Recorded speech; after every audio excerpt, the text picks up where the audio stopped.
Okay, Hannity, political analysts and pundits alike think Kentucky Senator Rand Paul might be throwing his hat in the ring come 2016 to be the next commander-in-chief. So what would he do right now if he occupied the Oval Office? Would he stand up to Russian President Vladimir Putin and tell the Israeli people that they have a right to defend themselves against Hamas? Well, here to answer those questions is none other than the man himself, Kentucky Senator Rand Paul. He joins us tonight from Cincinnati, where earlier today he addressed the National Urban League. We'll have highlights of those remarks in just a moment. Senator, welcome. Thank you for joining us. So, Senator, there's a lot of news today coming out of the Israel-Gaza conflict. One of them that the Secretary of State John Kerry's ceasefire proposal has been rejected by Israel. Another one being that the French have said we have to have an emergency meeting tomorrow, Saturday morning. U.S., Britain, Italy, Turkey, Qatar will all attend. Tell us where we stand on this in your point of view.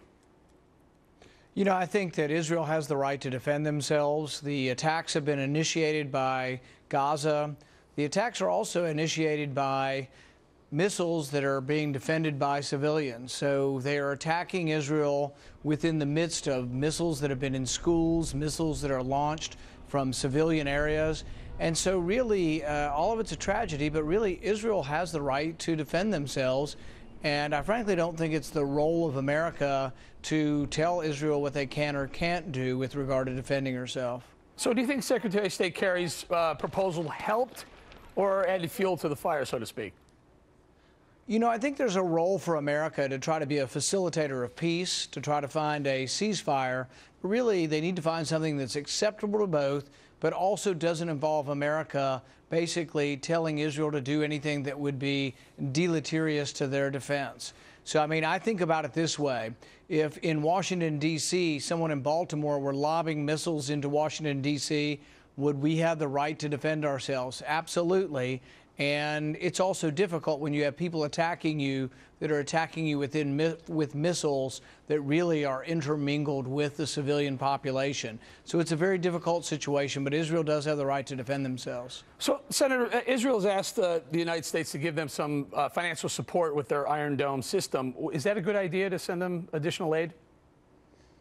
Yeah, I've seen the Iron Dome system firsthand. I've seen the video response where you see the missiles being, blocked and cities saved from these missiles. So, yeah, I think it's a good joint effort. In fact, I've gone a step farther. I think the Iron Dome might be usable within the United States and that we should continue to develop missile defense systems. They say this is more for short-range missiles, but essentially on 9/11 we were attacked with short-range missiles posing as airplanes. So I think there probably is a need for some kind of defense for our cities, and that working in conjunction with Israel and Iron Dome is a good idea. Okay, Senator, also one of the other conflicts brewing right now, the Russia-Ukraine conflict going on. Now, we've heard late this afternoon that Russia, the country, was pushing some military assets to the border, maybe some missiles. What about helping out the Ukrainian people? Would you send them some missile defense systems? You know, I've been in favor of helping the Ukrainians with arms and/or monetary support. I also think, though, that in order to have a unified front to really stare down Putin on this, it would be very helpful to have the European Union involved. I think we've done sanctions, on individuals in Russia, but we well could do sanctions on Russia as a country, but they only really work if European Union gets involved. About 8% of Russia's trade is with the United States, but about 55% of Russia's trade is with Europe. So Europe needs to step up, but this also means that we need leadership in America. We need a president who can call, the Chancellor of Germany and have a good relation. The fact that we haven't had such good relations with the Chancellor of Germany makes it harder, I think, for America to be a leader and to work in conjunction with Europe on this. But absolutely, for this to have any effect, to stare down Putin at all on these things, it needs to be a unified message from the free world that we're not going to put up with this. But, Senator, what if it's not? What if the EU says no? What if Germany says no, we get too much of our oil? Netherlands said no, too much of our energy is supplied by Russia. We don't want to play. Does America step up and say, well, we'll do it. We'll step up with some severe sanctions, which we could do with the oil sector?